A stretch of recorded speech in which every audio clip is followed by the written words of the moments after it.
Hello students, good morning.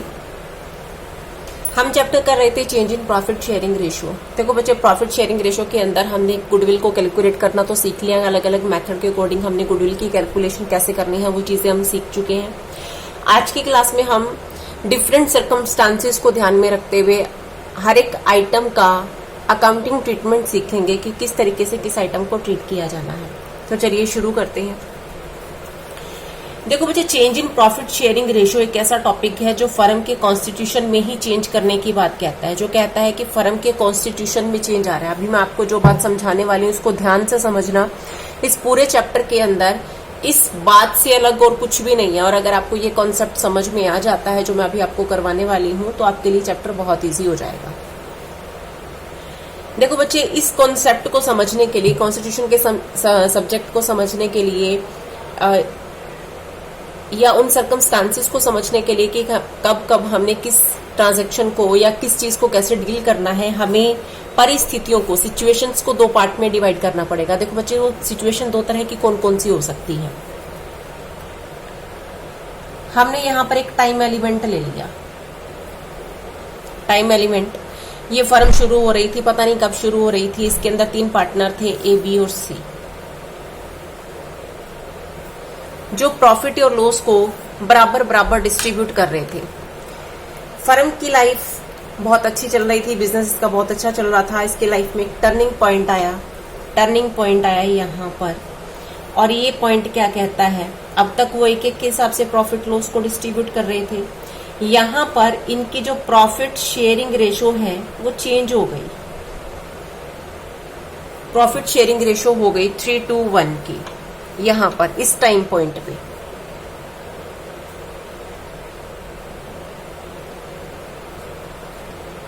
अब इस यहां पर जब प्रॉफिट शेयरिंग रेशो चेंज हो रही है तो इसने फर्म के बिजनेस को या उसके कार्यकाल को, उसकी जो लाइफ है उसको 2 हिस्सों में डिवाइड कर दिया। एक वो टाइम पीरियड जब ये प्रॉफिट शेयरिंग रेशो 1:1 की थी, एक वो टाइम पीरियड जब प्रॉफिट शेयरिंग रेशो 3:1 की है। अब देखो, हमने पिछली क्लास के अंदर बैलेंस शीट का एक कॉन्सेप्ट पढ़ा था, अकाउंटिंग ऑफ सोल प्रोप्रिएटरशिप, जिसके अंदर हमने बैलेंस शीट के अंदर पढ़ा था कि बैलेंस शीट के अंदर बहुत सारी लायबिलिटीज और कैपिटल रिलेटेड आइटम्स होती हैं। कौन कौन सी आइटम होती हैं हमने लायबिलिटी साइड में पढ़ा था। रिजर्व होते हैं, लायबिलिटी साइड की बात कर रही हूँ बेटा मैं। रिजर्व होते हैं, प्रॉफिट एंड लॉस अकाउंट का बैलेंस जिसको कैपिटल के अंदर ऐड करके दिखाया जाता है। रिजर्व कई तरह के हो सकते हैं, workman compensation reserve, investment fluctuation reserve, journal reserve, ये सभी प्रकार के रिजर्व हम पिछली क्लास के अंदर पढ़ के आए हैं। तो ये सभी रिजर्व होते क्या है एक्चुअल में। रिजर्व के बारे में अगर हम थोड़ा सा याद करें तो ये हमारे प्रॉफिट का ही एक पार्ट होता है जो किसी सर्टेन या अनसर्टेन लायबिलिटी के लिए अलग से निकाल कर रख लिया जाता है, ताकि फ्यूचर में जब ऐसी कोई हमें जरूरत पड़े, जैसे वर्कमैन कंपनसेशन रिजर्व है, अगर वर्किंग प्लेस पर काम करते हुए किसी कर्मचारी की दुर्घटना के कारण कोई उसका नुकसान हो जाता है तो इस रिजर्व को यूज करके हम उसको पेमेंट कर सकते हैं। इन्वेस्टमेंट फ्लक्चुएशन रिजर्व में हमने पढ़ा था कि अगर मार्केट के अंदर हमने कोई इन्वेस्टमेंट परचेज कर रखी है, मार्केट में इनकी जो कीमत है अगर हमारी परचेजिंग कॉस्ट से कम चली जाती है तो उस लॉस को हम यहाँ से पूरा करते हैं। एक डिविडेंड इक्वलाइजेशन रिजर्व पड़ा था जो डिविडेंड को इक्वलाइज करने के लिए यूज किया जाता है। तो एक्चुअल में ये होते क्या है, ये होते हैं प्रॉफिट का पार्ट होते हैं।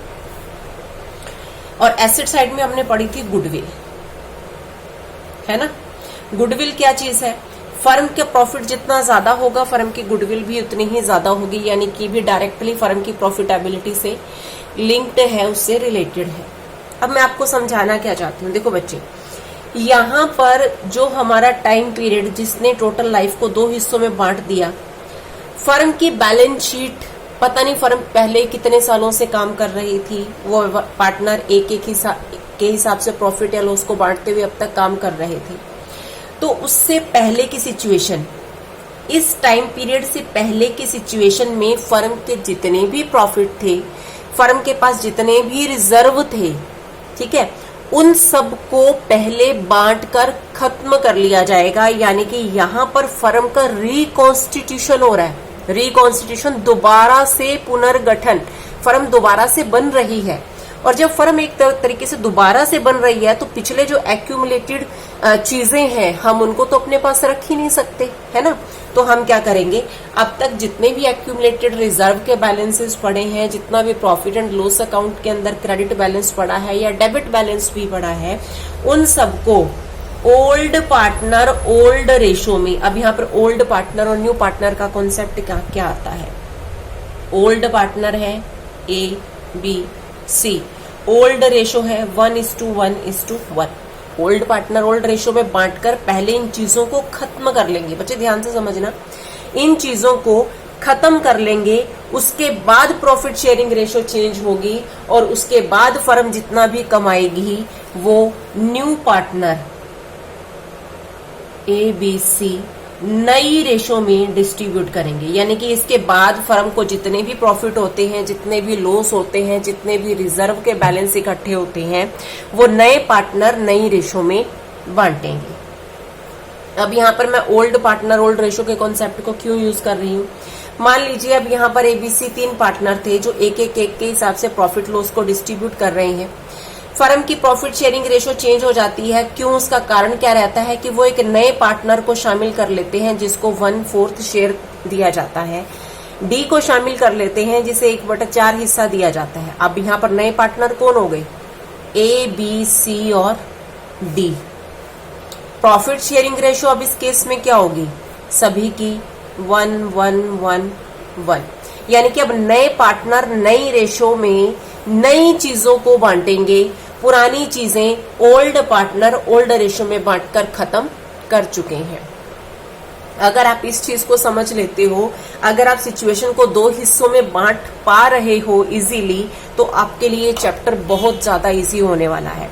अब देखो बच्चे, अगर ओल्ड पार्टनर ओल्ड रेशो में चीजों को डिस्ट्रीब्यूट कर लेंगे, रिजर्व क्या था, प्रॉफिट है ना, एक्यूमुलेटेड प्रॉफिट ही होता है जिसको हम रिजर्व के अंदर ट्रांसफर कर लेते हैं।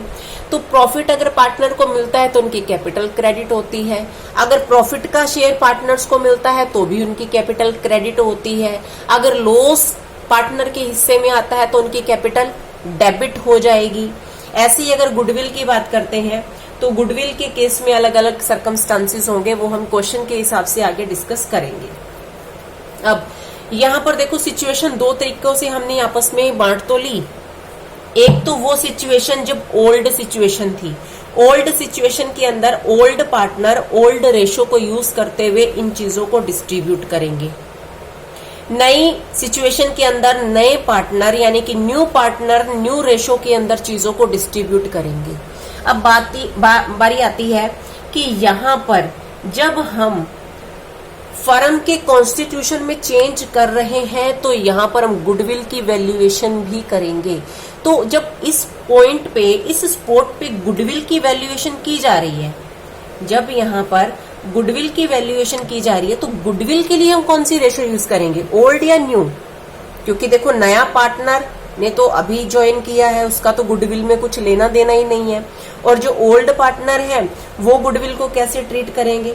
ओल्ड पार्टनर गुडविल को डिस्ट्रीब्यूट करने के लिए क्या करेंगे, एक एडजस्टिंग एंट्री पास करेंगे। गुडविल की ट्रीटमेंट के लिए एक एडजस्टमेंट एंट्री, इस एंट्री को तो आप अपने टिप्स पे रख लें क्योंकि आगे आने वाली बहुत सारी चीजों के लिए इस एडजस्टमेंट एंट्री को हम यूज करने वाले हैं। एडजस्टमेंट एंट्री इस गुडविल को डिस्ट्रीब्यूट करने के लिए वो लोग पास करेंगे। वो एडजस्टमेंट एंट्री होती क्या है? एडजस्टमेंट एंट्री होती है gaining partners capital account debit, gaining partners capital account debit to sacrificing partners capital account, sacrificing partners capital account, ये एडजस्टमेंट एंट्री है। अब गेन कौन कर रहा है, सेक्रीफाइस कौन कर रहा है, ये चीज कैलकुलेट करने के लिए हम लोग क्या करेंगे, गेनिंग रेशो या सेक्रीफाइसिंग रेशो हम लोग कैलकुलेट करेंगे। जो क्वेश्चन की जो स्टेटमेंट है उसके अंदर हमें ओल्ड रेशो न्यू रेशो के हिसाब से जो चीजें दे रखी होंगी। हमने जब ये चैप्टर शुरू किया तो स्टार्टिंग में गेनिंग रेशो और सेक्रीफाइसिंग रेशो के बारे में पढ़ा था कि क्या होती है। तो चलो अब यहाँ पर देखो 3 तरह की सिचुएशन हो गई हमारे पास। 3 तरह की सिचुएशन कौन सी, एक तो फर्म के कॉन्स्टिट्यूशन में चेंज होने से पहले की सिचुएशन। पहले की सिचुएशन के अंदर क्या था, ओल्ड पार्टनर ओल्ड रेशो, एक तो ये सिचुएशन हो गई। दूसरी सिचुएशन अपने पास क्या है, कॉन्स्टिट्यूशन में चेंज होने के बाद की सिचुएशन। बाद की सिचुएशन में हम लोग क्या करते हैं, न्यू पार्टनर न्यू रेशो। और ऑन द स्पॉट सिचुएशन के अंदर हम क्या करते हैं, एडजस्टमेंट एंट्री पास की जाती है। और एडजस्टमेंट एंट्री कहती है कि गेनिंग पार्टनर को डेबिट कर दिया जाएगा और सेक्रीफाइसिंग पार्टनर्स की कैपिटल को क्रेडिट कर दिया जाएगा। अब हमारे पास जो क्वेश्चन हम लोग करने वाले हैं बहुत ही इजी हैं, बस आपने इन 3 सिचुएशन के अकॉर्डिंग क्वेश्चन की स्टेटमेंट को डिवाइड करना है कि कौन सी सिचुएशन ओल्ड है, कौन सी ऑन स्पॉट सिचुएशन है और कौन सी आफ्टर चेंजिंग की सिचुएशन है। तो हम करते हैं एग्जाम्पल नंबर 18, इलस्ट्रेशन नंबर 18 शुरू करते हैं। बुक के अंदर दिया हुआ है, देखिए हमें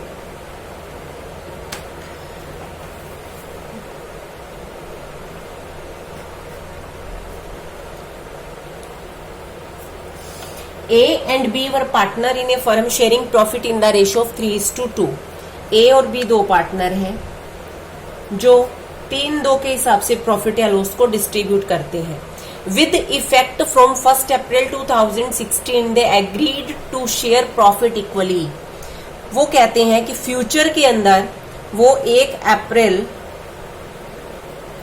2016 से ए बी की प्रॉफिट शेयरिंग रेशो 1:1 हो जाएगी। यानी कि यहां पर न्यू रेशो दे रखी है हमें 1:1 लिख लेते हैं, और ओल्ड रेशो हमको दे रखी है 3:2।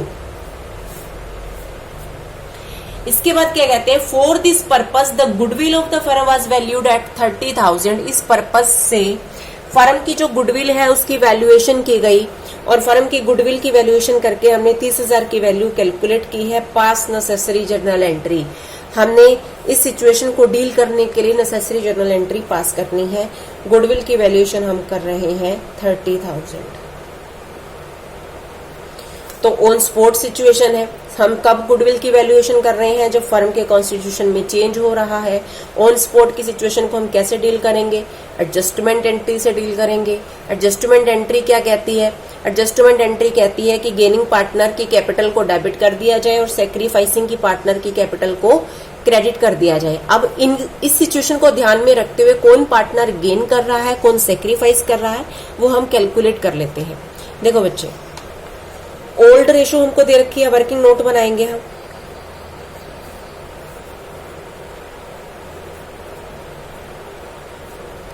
Old ratio of A and B क्या है, old ratio 3:2। New ratio of A and B, नई रेशो हमको दे रखी है 1:1। गेन और सेक्रीफाइस, ये निकाल लेते हैं कि कौन पार्टनर गेन कर रहा है और कौन पार्टनर सेक्रीफाइस कर रहा है। तो पहले हम ए को डील करते हैं।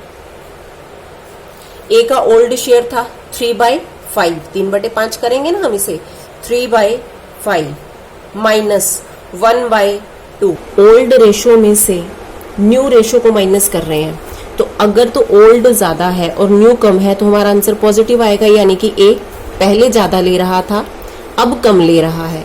और अगर हमारी न्यू रेशो ज्यादा है और ओल्ड उसको कम मिल रहा था तो अपना ये नेगेटिव आएगा। यानी कि ए को पहले कम मिल रहा था, अब ज्यादा मिल रहा है, यानी कि वो गेन कर रहा है। तो हम इसका एलसीएम ले लेते हैं, 10, 6 - 5, 1/10। यानी कि अब हमारा आंसर देखो पॉजिटिव आया है। इसका मतलब क्या, ये क्या कहता है कि ए को पहले ज्यादा मिल रहा था, अब कम मिल रहा है, तभी तो ये पॉजिटिव आया। ज्यादा में से कम को माइनस करेंगे तभी पॉजिटिव आएगा। तो यानी कि ए सेक्रीफाइस कर रहा है, ब्रैकेट में डाल लेते हैं सेक्रीफाइस।